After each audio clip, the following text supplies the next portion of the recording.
Hi అండి. ఈరోజు వచ్చేసి మన ఇంట్లో ఎగ్ కర్రీ చేయబోతున్నానండి. సో దానికోసం స్టవ్ ఆన్ చేసుకొని స్టవ్ మీద కడాయి పెట్టుకొని కడాయిలో వాటర్ వేసుకున్నాను. వాటర్ తర్వాత ఒక 5-6 గుడ్లు అయితే ఉడకబెట్టుకుంటున్నానండి. సో 6 గుడ్లు వాటర్లో వేసుకున్న తర్వాత ఒక పించ్ ఆఫ్ సాల్ట్ వేసుకుంటున్నాను. ఎగ్స్ బాగా తొందరగా బాయిల్ అవుతాయి, మనకి పీల్ కూడా అనేది నీట్గా వచ్చేస్తుంది అనమాట. సో బాయిల్ ఉడకబెట్టుకుంటున్నాను. దాని తర్వాత ఒక బౌల్లోకి వాటర్ తీసుకొని వాటర్లోకి ఒక ఆనియన్, ఒక 5 or 4 టొమాటో, 2 పచ్చిమిర్చి వచ్చేసి వాష్ చేసుకున్నాను. సో ఆనియన్ అయితే ఈ విధంగా కట్ చేసుకుంటున్నానండి. సో ఎందుకంటే ఆనియన్ టమోటా కొంచెం పెద్ద పెద్ద ముక్కలైనా పర్లేదు కట్ చేసుకొని సో మిక్సీ జార్లోకి వేసుకోవాలండి. టమోటా ముక్కలు అయితే ఇలా నేను 4 పీసెస్గా కట్ చేసుకుంటున్నాను. వీడియోలో చూపించిన విధంగా ఒకసారి చూసేయండి. సో దాని తర్వాత మిక్సీలోకి ఆనియన్, టమోటా, పచ్చిమిర్చి యాడ్ చేసుకొని గ్రైండ్ చేసుకుంటున్నానండి. సో మెత్తని పేస్ట్ చేసేసుకుంటున్నాను. ఒకసారి చూడండి, ఈ విధంగా పేస్ట్ చేసుకోవాలి. సో ఇలా పేస్ట్ చేసుకోవడం వల్ల ఏంటంటే టొమాటోలో మనకి కొంతమంది టొమాటో కట్ చేసేటప్పుడు మొత్తం గింజలు ఉంటాయని తీసేస్తారు, అవి తినకూడదని. సో దాంట్లో కాల్షియం అనేది ఉంటుందండి. అలా పేస్ట్ పెట్టడం వల్ల మనకైతే ఏ ఇబ్బంది అయితే ఉండదు. సో ఇలా అయితే నేను పేస్ట్ పెట్టేస్తున్నాను. టొమాటోలో ఒక 3 అయినా పర్లేదండి, 3 or 4 ఎక్కువ వేసుకుంటే మరి టేస్ట్ మారిపోతుంది.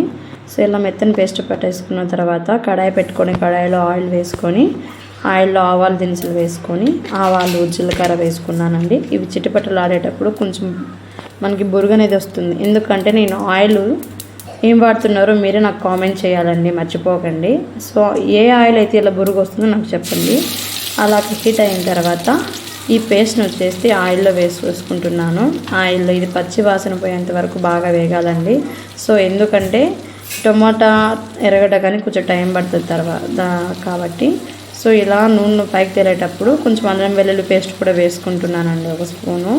సో అల్లం వెల్లుల్లి పేస్ట్, టమోటా, ఈ ఆనియన్ అన్నీ బాగా పచ్చని కోసేంత వరకు వేగాలండి. సో వేగిన తర్వాత కాసేపు బాగా ఉడికనిద్దాము. సో ఉడికనియడం వల్ల ఏంటంటే మనకి టేస్ట్ అనేది ఇంకా బాగా తెలుస్తుంది అన్నమాట. సో ఇలా అయితే నేను అప్పుడప్పుడు మధ్య మధ్యలలో ఒకసారి తిప్పుకుంటున్నాను, ఎందుకంటే అడుగు అంటుతుందని. సో ఇలా బాగా ఉడికేటప్పుడు కాస్త నేను కరివేపాకు అనేది యాడ్ చేసుకుంటున్నాను. సో కరివేపాకు స్కిప్ అయింది. సో నేను ఇప్పుడు కరివేపాకుని అయితే నేను యాడ్ చేసుకుంటున్నాను. సో దాని తర్వాత వచ్చేసి ఆ కరివేపాకు వేగిన తర్వాత ఒక టీ స్పూన్ మిరప్పొడి, 1 టీ స్పూన్ ధనియాల పొడి, ఒక 1/2 టీ స్పూన్ పసుపు, కాస్త గరం మసాలా ఇవన్నీ వేసుకొని మరి ఇవి మసాలా బాగా వేగేంత వరకు నేను కాసేపు అలానే వేపుతున్నానండి. ఒకసారి వీడియోలో చూడండి. అలా వేపుకున్న తర్వాత వాటర్ వేసుకుంటున్నాను. సో ఎందుకంటే టమోటా మనము ఓన్లీ నూనెలో వేపామంతే. సో ఉడకబెట్టాలి, ఉడికితే ఇంకా బాగుంటుందని చెప్పి 1 టీ గ్లాస్ వాటర్ అయితే నేను యాడ్ చేసుకుంటున్నాను. సో అలా యాడ్ చేసుకున్న తర్వాత సో ఆ ప్యూరీ మొత్తం ఉడికేంత వరకు మనము ఒక 2 minutes ఉడికించుకోవాలి.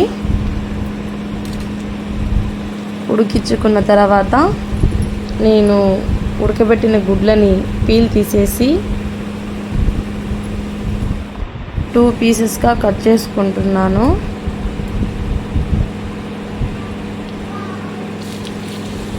ఒకసారి చూడండి.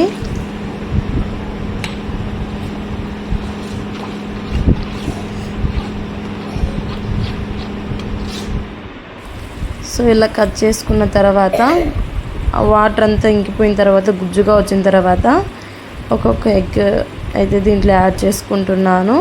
కాసేపటి తర్వాత స్టవ్ కట్టేసుకొని సర్వ్ చేసుకోవడమే. ఒక్కసారి ట్రై చేసి చూడండి, చాలా అంటే చాలా బాగుంటుంది egg curry. Thank you for watching.